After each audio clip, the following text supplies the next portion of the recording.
Yang kedua, tandingannya dari video sebelumnya, dari cara kerja iblis yang pertama, kan itu di Menara Babel.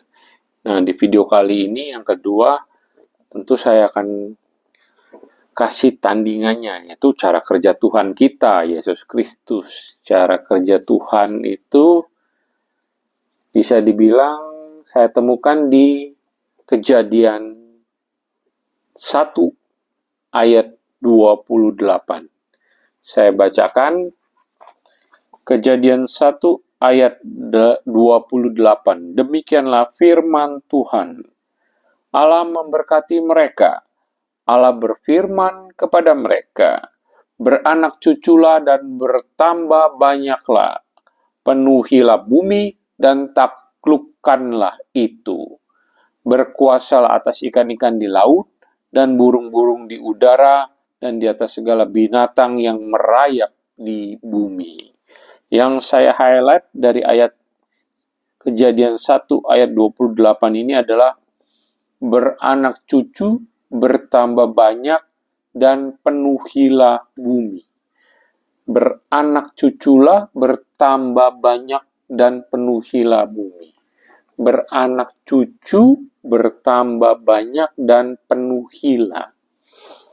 Jadi setelah saya renungkan kembali, saya pikir kembali, saya renungkan ayat tersebut, berarti cara kerja Tuhan itu menyebar. Ya. Tuhan itu menginginkan bahwa kasih-Nya dalam kehidupan kita sebagai umat manusia, sebagai anak-anaknya itu, kasih itu menyebar, disebarkan. Berbeda kan dengan Kejadian 11 tadi yang tentang perikop Menara Babel. Kalau Menara Babel itu menjadi satu sistem, satu pemeringkatan, satu bahasa, satu sistem. Semuanya mau dijadikan satu, dijadikan satu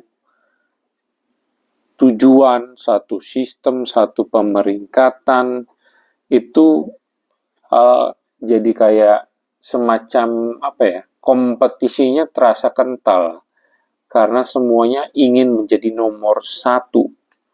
Iya, sesuai ya sama karakter iblis yang sombong, kan memang dia pengen menguasai tata Allah. Itu bisa dibaca di bagian Wahyu lah.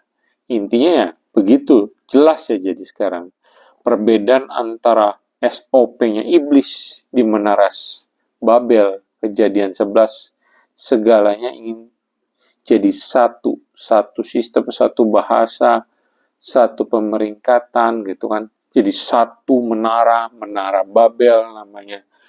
Berbeda sekali dengan cara kerja Tuhan, di mana Tuhan adalah kasih, dan kasih itu menyebar di ayat Kejadian 1:28. Yang saya highlight di sini, yang saya temukan berdasarkan tuntunan Roh Kudus dan saya renungkan kembali, iya, berarti kasih Tuhan itu menyebar. Cara kerja Tuhan, cara kerja kasih itu menyebar, bukan menyatu. Dari yang saya highlight dari kata beranak cuculah, bertambah banyaklah, penuhilah. Namanya bertambah banyak kan berarti menyebar dong. Penuhilah ya berarti menyebar secara horizontal. Terus beranak cucu ya jelas menyebar. Sedangkan kalau yang di Kejadian 11 itu kan Menara Babel. Dan di ayat terakhirnya pun tertulis. Kejadian 11 ayat 9. Itulah sebabnya sampai sekarang nama kota itu disebut Babel, karena disitulah dikacau balaukan Tuhan, bahasa seluruh dunia, dan dari situlah mereka diserakkan Tuhan ke seluruh bumi. Yang saya highlight di sini, diserakkan Tuhan, diserakkan oleh Tuhan.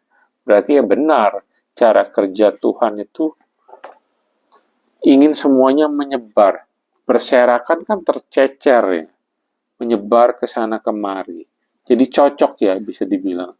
Tuhan itu selalu ingin kasih-Nya itu menyebar, dibagikan, bukan dijadikan satu dalam satu sistem, satu bahasa, seperti gambaran analogi di Menara Babel.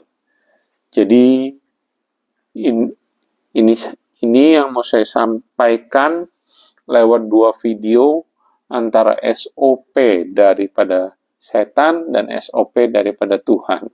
Jelas sekali berbeda ya.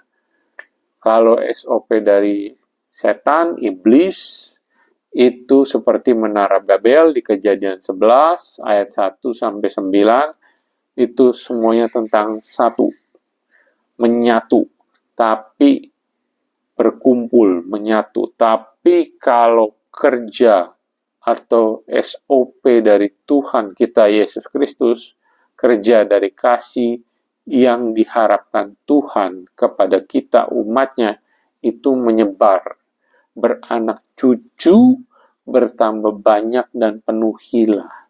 Menyebar, ya. Kasih itu disebarkan baru sesuai dengan kehendak Tuhan.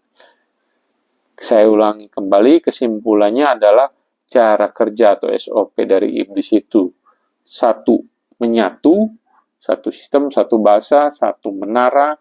Sedangkan cara kerja dari Tuhan, SOP-nya Tuhan itu di mana kasih-Nya bekerja itu menyebar, beranak cucu, bertambah banyak dan penuhilah. Ingat aja mudahnya, kalau setan itu SOP-nya menyatu, kalau Tuhan itu kasih, SOP-nya menyebar. Seperti terima kasih, kasih itu disebarkan, dikasih, namanya aja udah kasih, dikasih efeknya menyebar. Demikianlah sharing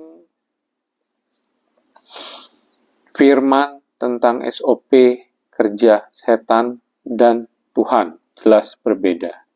Semoga membantu, membuka wawasan Anda, dan bermanfaat. Jikalau bermanfaat dan berguna, silakan like, share, dan subscribe. Terima kasih. God bless you all.